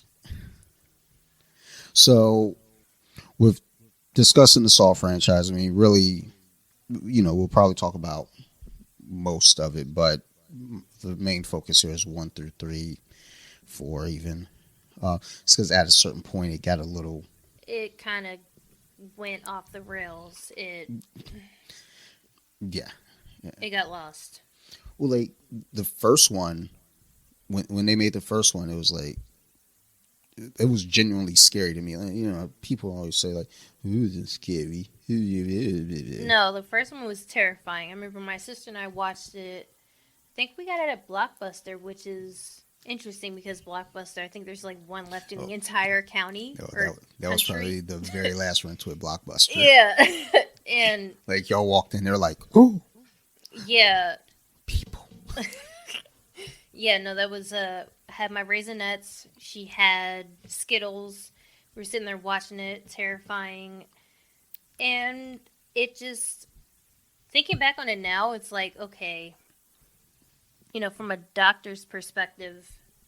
Like, I don't know. There's the terrifying thing for me, I know, was the idea that you can be kidnapped and then put into these, because the first one, the traps, the games, like, it wasn't anything crazy. It was 2 dudes chained to a pipe in a fucking dirty bathroom. That's scary as fuck to wake up to. Just that idea. And there's the dude shot in the head with a tape recorder. Yeah, I mean, well, yeah, that's what I'm saying. It's like you're in a Yeah. dirty ass room. You don't know what the fuck's going on. There's a seemingly dead body in the middle of the room. Seemingly. Uh, it's like then when they played a couple of other traps. They weren't elaborate. They weren't crazy. It was the reverse bear trap on the one chick, Amanda. Oh yeah, Amanda. Okay, so real quick, let's elephant in the room. Was Jigsaw who conducted all this? Was he the murderer? Was he the villain, or was it someone else? Because I have my own opinion on that. So I'm glad you brought that up because I thought about that earlier too. I don't think that he is the killer because he didn't kill anyone. As a matter of fact, he made the traps so that you can escape. So it wasn't that if you ended up perishing because of the trap, yes, he's the one who said it, but you had every opportunity to get out of it, whether it be, cutting the key out of your own eyeball or, that's pretty much the worst one. Yeah, the worst one that he set up, absolutely. Yeah, no, I don't. He was not a villain. I don't think that he was the murderer. If anything, Amanda was. Yeah. Amanda was the only villain because, I mean, I looked up a couple things and it was saying like, oh, he could be, I guess, charged for second-degree manslaughter, second-degree murder. He could be charged for stuff, but ultimately, when you look at it from a moral standpoint, I don't think he was the villain. Well, I don't think he was the killer because he didn't kill anyone. Whether he's a villain or not is, perception is whatever you want to make of it. But with just the way that those things were set up, though, in the first one at least, that shit was terrifying. The abduction is terrifying to me, period. When people look at horror movies, they always, none of this scares me. Da, da, da, da, da, da. It's like, well, I mean, a lot of it's not really so much meant to be scary as much as it's just meant to give you a quick jolt. So, I don't know. Yeah, no, so let's go forward in the movies to come back to the first one because the first one was amazing. It was terrifying, but then when you understand a bit more of the background, then it ties it all together, which is kind of the point. But yeah, so Jigsaw, or John Kramer, if you will, which now whenever I see him in any other movie, I'm like, oh my god, he's like there to like mess stuff up. But I've never seen him in anything where he's like, just a guy. He's like, ooh, I have. Okay, so there was. Well, I've only seen him in one other thing, to be honest. Was it 12 Feet? Nope. Oh, okay, because he was the pool manager in 12 Feet, and it's one of those like, oh, they get trapped in the pool, and like there's a fiberglass cover, and oh, he was the person who flipped the switch, and then it's like, oh, you didn't appreciate your life, like too bad. And it's not like a Saw type thing. It's just but it's him. Yeah, he it's still like, so. Dude, you just carry that aura with you from movie to movie. What the fuck? Yeah, no, I like that. But yeah, no. So the main reason behind John Kramer, his entire thing, which is terrifying, is that his wife. I think they were married. Mm-hmm. Yeah, they were married. Okay, his wife was pregnant. She believed in second chances, whatnot, worked in a methadone clinic. He obviously didn't like it, but he was like, live your life, do you. And the people that were getting these second chances, lo and behold, one of them slams the door into her stomach. She loses the baby. That's traumatic for both her and he. And yeah, thus begins his whole, I guess, vigilante justice, if you will. So yeah, he had a unique perspective on things, even just kind of going into the relationship, just because his whole thing was like, this baby was going to be born at this specific time, like this specific date, and the name had a meaning for like when the child was going to be born, and it's like that's all been ruined. it was all, kind of just thrown out the window now at this point. So, that definitely played into his spiral out of control. So yeah, ultimately with just Jigsaw and just how he got to where he is, big part of it. It wasn't just one thing, you know. Even when you watch the second one, he explains the story. He's diagnosed with cancer. He drives off a cliff. He survived that, and then you have his wife losing the baby, and I don't remember where that all falls into place chronologically, but either way it goes, there's a series of things that got him to here, and then you start seeing these characters that he puts into the traps. Most of them aren't just random. No. Yeah. Basically, at least the way that I understood it is the first movie. It kind of happens in chronological order, except that you see. I believe it's the third or fourth movie is when you see what happens to his wife.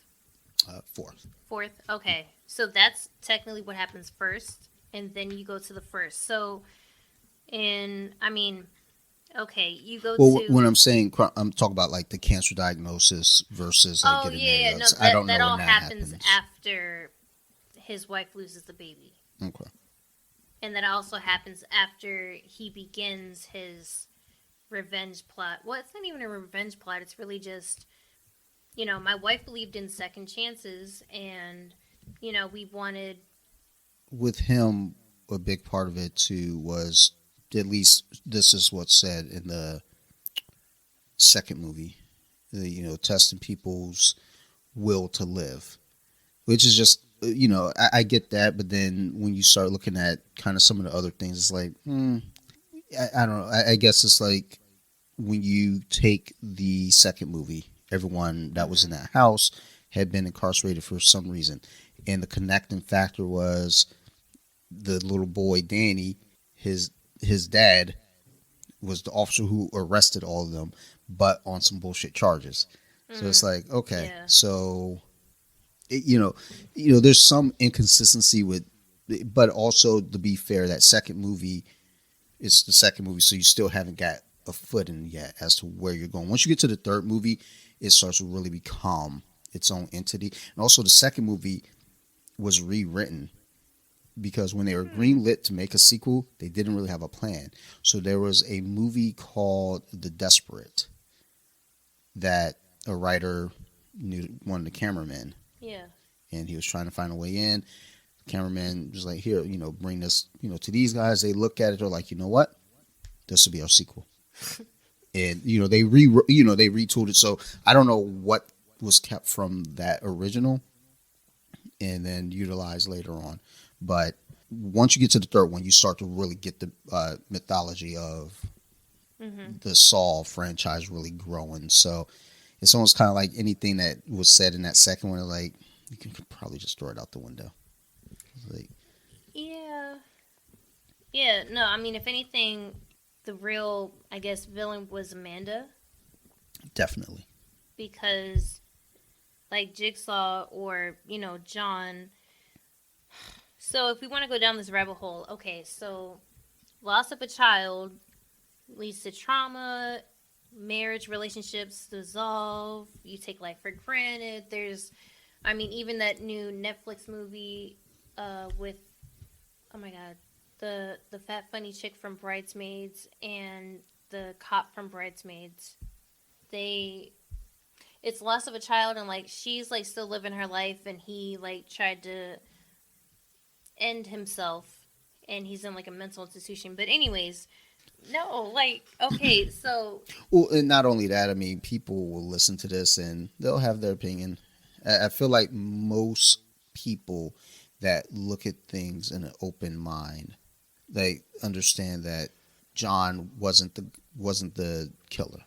but okay, And but they're the, not gonna know that. They're gonna assume that it's him because Jigsaw cuts a piece so of flesh out of his victims, even though he doesn't make them kill themselves. If anything, I'm sorry to interrupt you, but I am.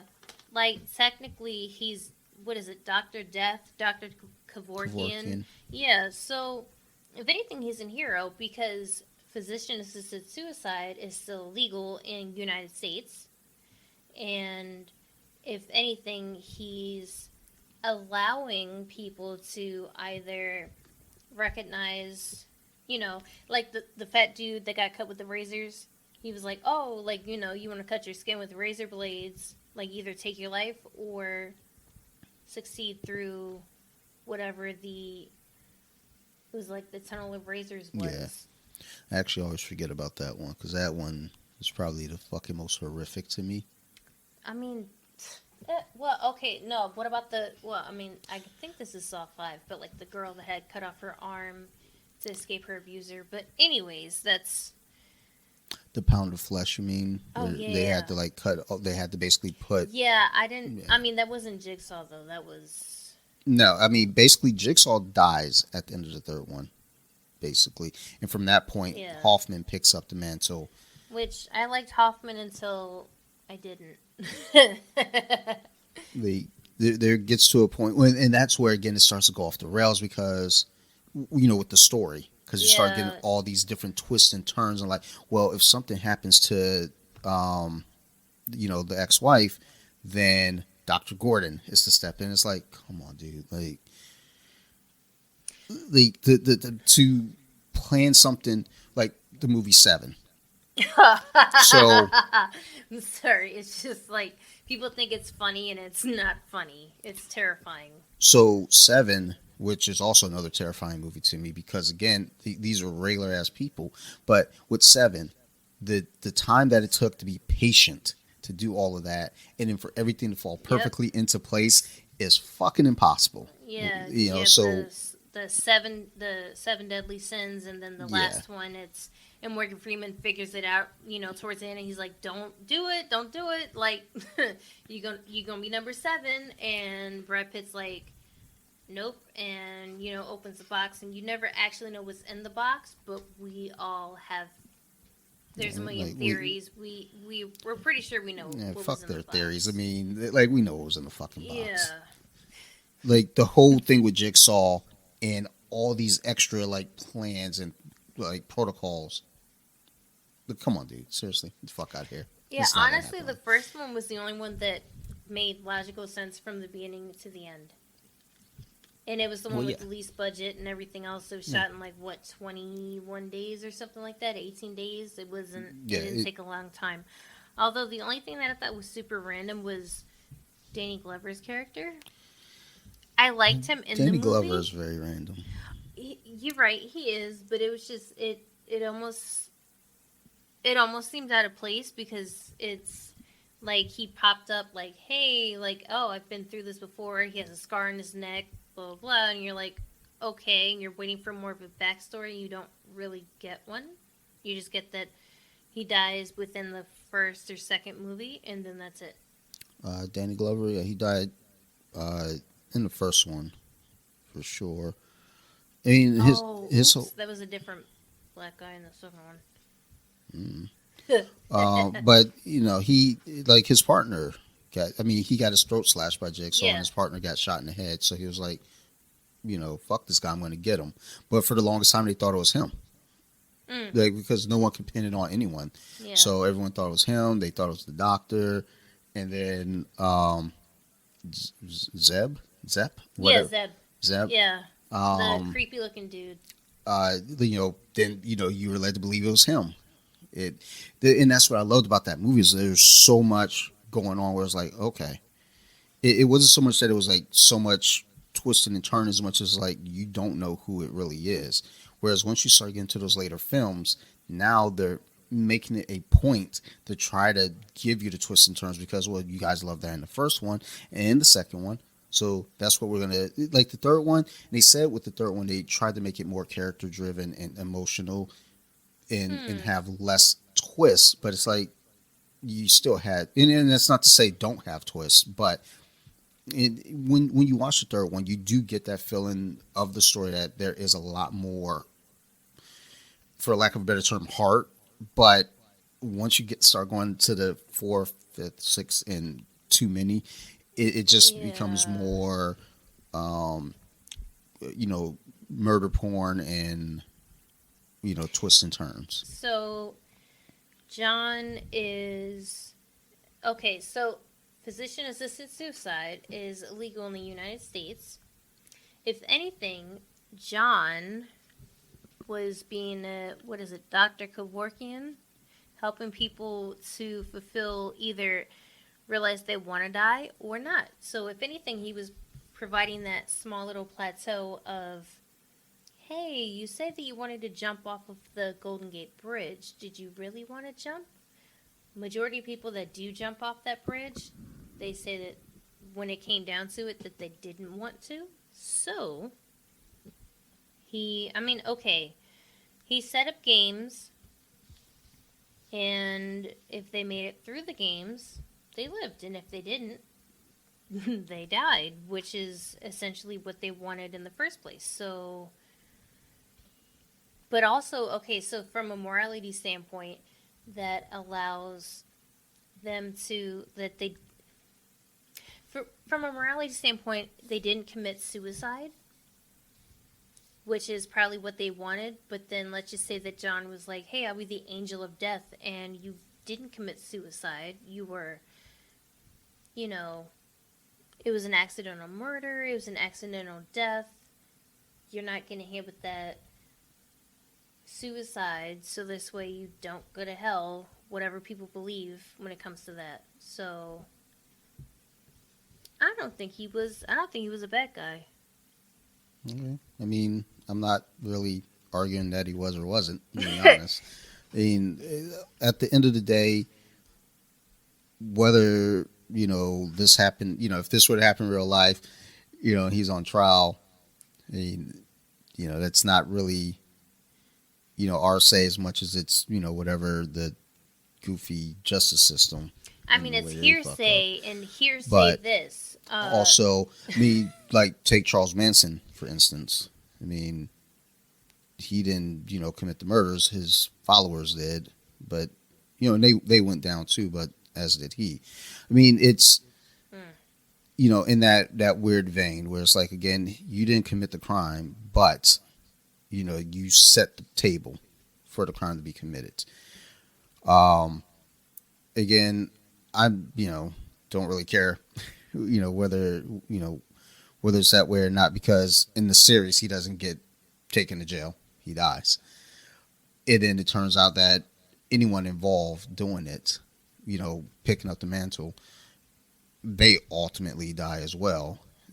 After Jigsaw, because at the end of 3D, it turns out that Dr. Gordon was the one now carrying on.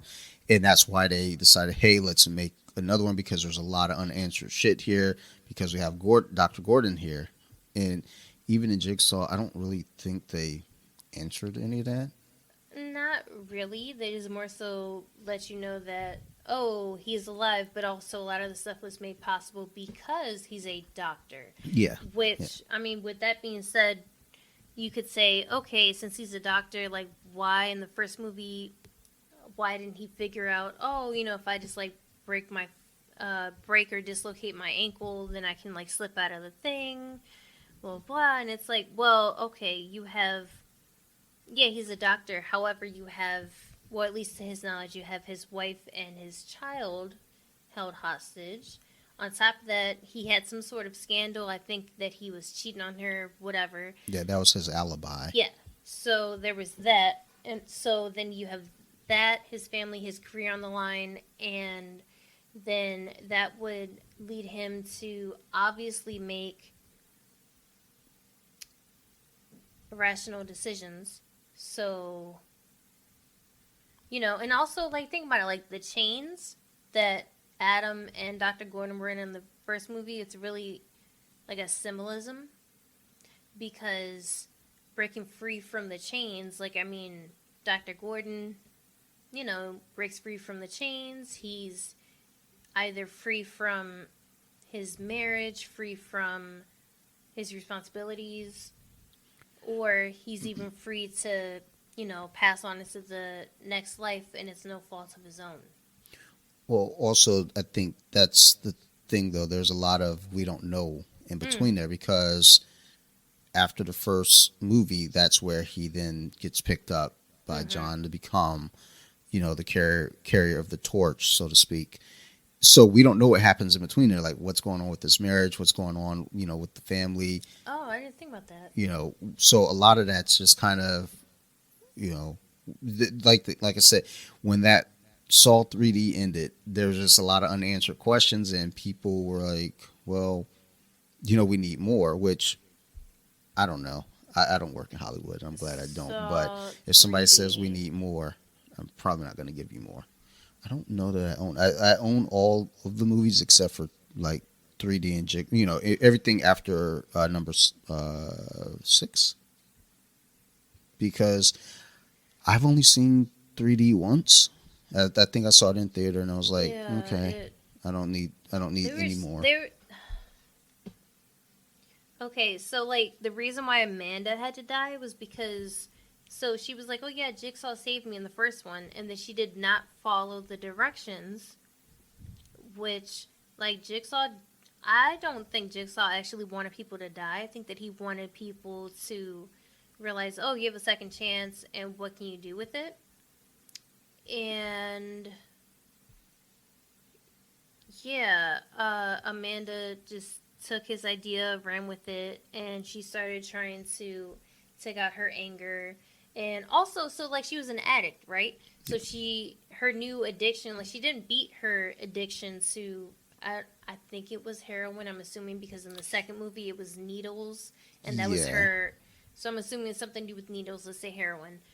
She didn't beat her addiction. Her new addiction was John Kramer. So if anything, she just exchanged one addiction for another, and she didn't learn her lesson, and she became obsessed with him, which, addicts always in recovery. So I think also with Amanda, and just kind of carrying it on, she was making the traps where they weren't winnable. Yes. Jigsaw always made the traps where you can get out, but you're going to be horribly disfigured in doing so. Potentially. Potentially. I mean, Amanda got out of the reverse bear trap, and she was fine. But it's like with the one guy who had to cut the key out of his eye.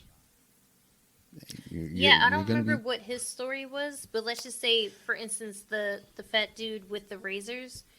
So he was stuck in a razor blade infested area because he was cutting his wrist, and Jigsaw was like, okay, like, if you really want to cut your wrist, like, do it then. Oh, you don't really want to cut your wrist. So I feel like he could have made it out,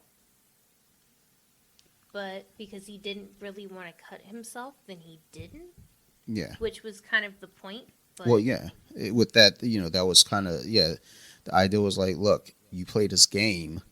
Well, I'm here to show you it's not a game. So if you want to make it across, now you really got to go through it and, quit fucking around. The guy with the key in his eye, I tried listening back to why he was there multiple times. I didn't get what it was. It's probably just because I'm a little dumb. Yeah, it's fine. Like, I accept that. I know my flaws. But his whole thing was basically you pull that key out, you're pretty fucked. It's not. And I don't even think. I think it was behind his eye. So yeah, you would have to definitely take the eye out. But the point is, wasn't he a peeping Tom? Now that I think about it, I think it was a peeping Tom. I didn't catch that, but that would make sense. That would make sense. It would make sense. And like I said, I'm a little dumb, so I probably just glossed over like, oh, he's a peeping Tom. Just keep it moving. But, but with him, again, he would have been disfigured. If the guy made it through the razor blades, he could have made it through, but he would have had, all the cuts on him. He would have been disfigured. But he was already disfiguring himself as it was. So yeah, like cutting his wrists though for the attention, but going through that maze, now you're getting disfigured all. You're getting the cuts all over. So, basically he makes the traps where, again, you can get out of them, but there's going to be a price to pay. Whereas Amanda was making the traps where, no, you're not going to survive this. Like, because at the beginning of the third one, they pointed out with the one guy who had the chains like through his lip, his Achilles, Oh and his yeah, lip, and he and had his to pull hand. it. Yeah, he had. And the officer, she pointed out, she was like, "Hey, so how'd you get into the room?" I was like, "What do you mean? Like, how'd you get in?" "Well, we had to, cut through the door." "Well, why?" "Well, because it was welded shut." It's like, oh yeah, this was never intended for this guy to win. He was going to die regardless. And that was Amanda's trap. Amanda, all her traps are set up basically with the fatality in mind. Yeah. And John was not okay with that. He was like, "Fuck all that. That's not what this is about." And then, moving forward, though, Hoffman picks it up, and Hoffman, he got the idea. He was like, all right, we have to give them a choice. Hoffman made them a little bit more fucked up, but they still had a choice, and they still able to survive. I mean, the pound of flesh one was real fucked up because and then the one, I can't Yeah. remember what it was called. I don't think it had a name, The but carousel one. no, not that one, but the one where they all had to give blood.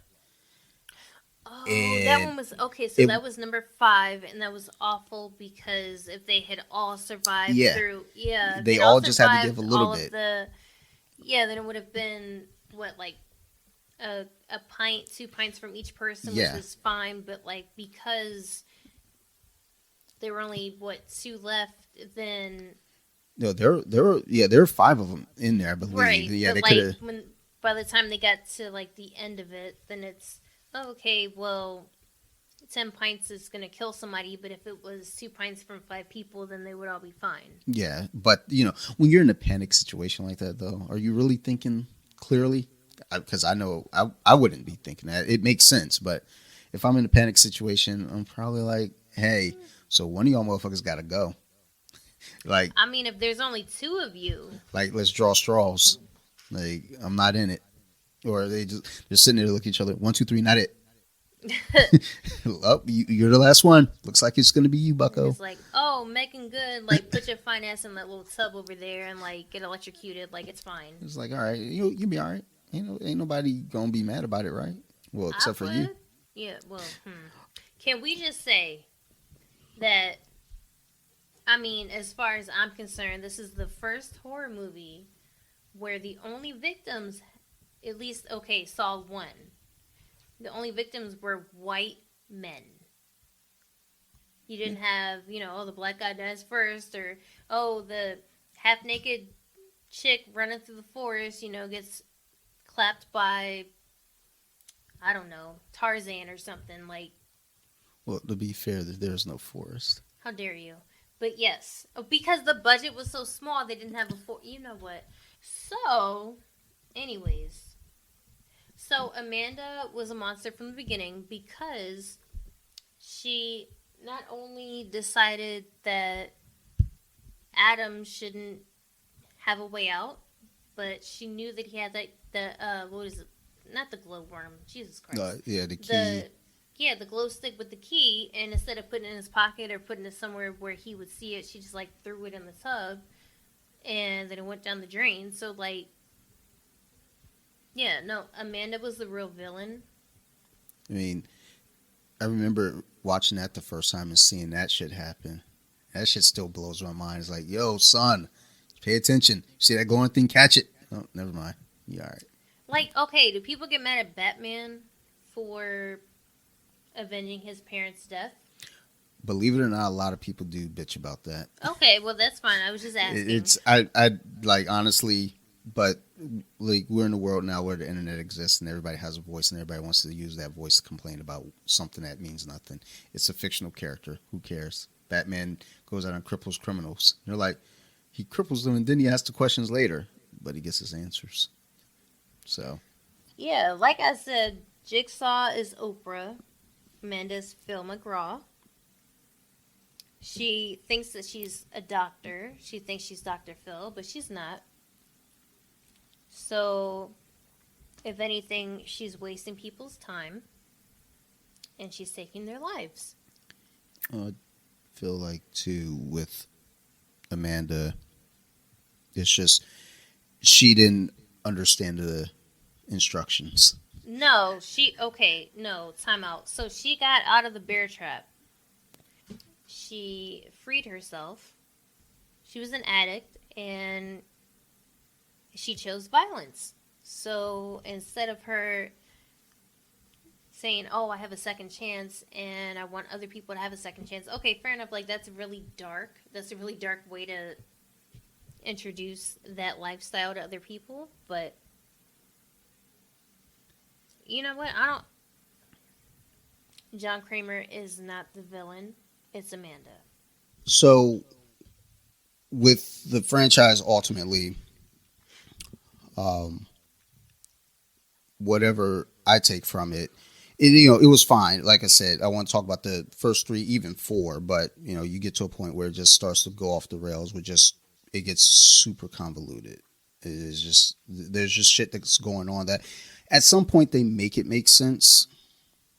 But like I said, at the end of Jigsaw, not Jigsaw, at the Which end one of was? Saw 3, Oh, okay. 3D. I was about to say which one was. Oh, yeah. Yeah, Oh, that was. so Jigsaw was more of Jigsaw a was.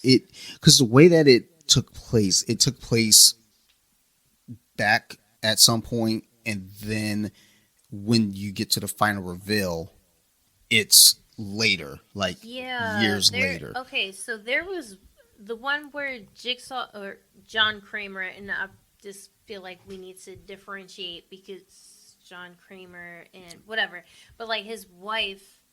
Well, because Jigsaw technically was Amanda, technically was Hoffman, technically was a couple other people, Dr. Gordon, whatever. That's fine, but I know when I'm saying it, Oh, I know I'm when I'm saying it referring too. I'm just. to him. Anyways, so like Jigsaw was, excuse me, John Kramer's wife, the one where she gets killed.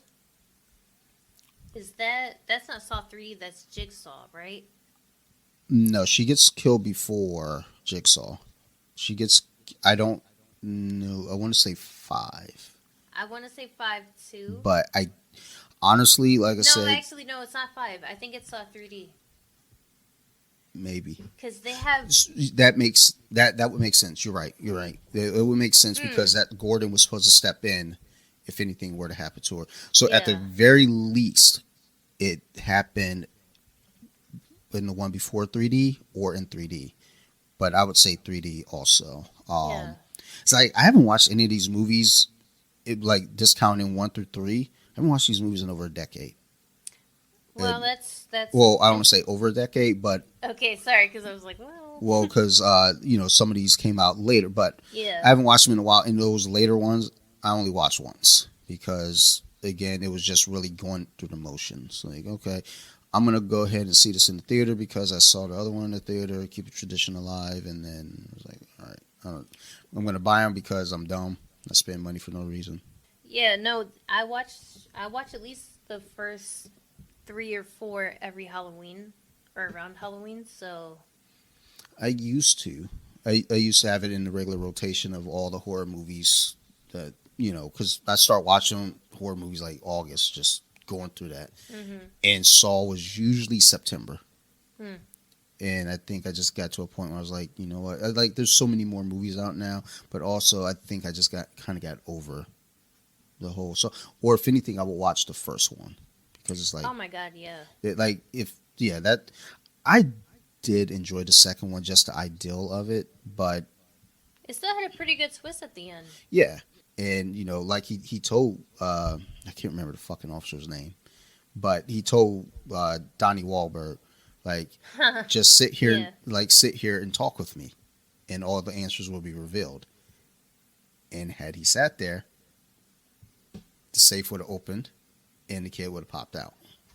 But that was kind of the point being made with him is you're a hothead, like calm your shit down, and maybe things will go your way.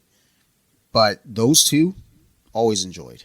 The third one, and after just having the third one on in the background, I realized maybe I don't enjoy that one as much.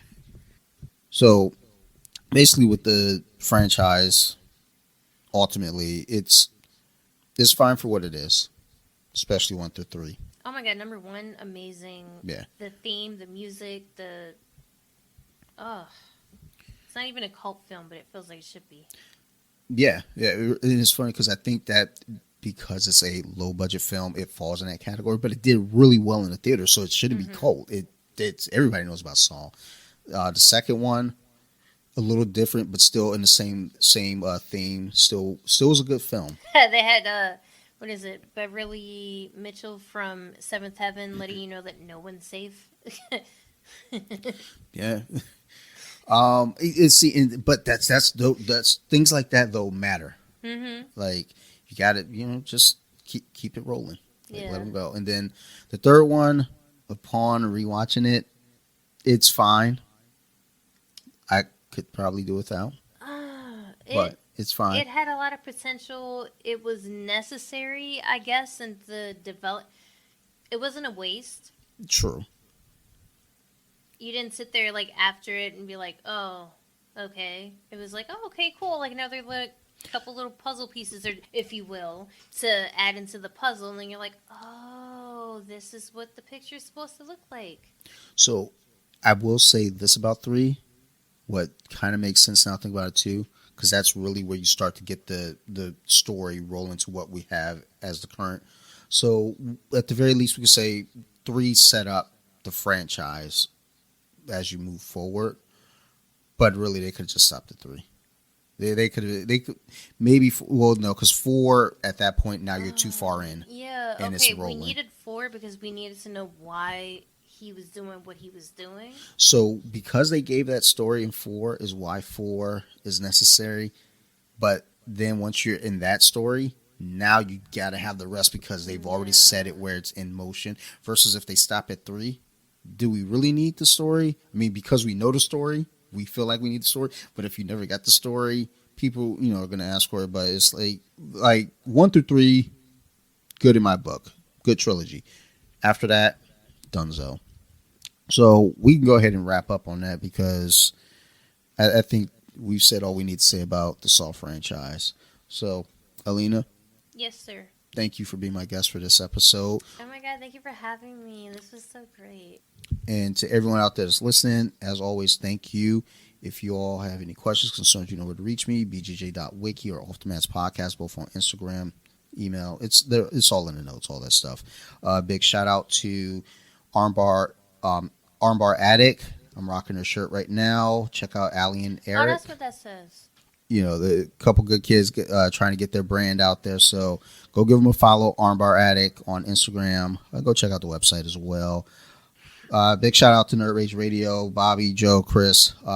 They helped me get started with the podcast stuff, so I appreciate you guys. Joe was on last week's episode as well, so thanks for that. But otherwise, like I said, got any questions, reach out to me. Y'all keep listening, and I'll keep making the shows. Thank you, everybody. Bye, bitches.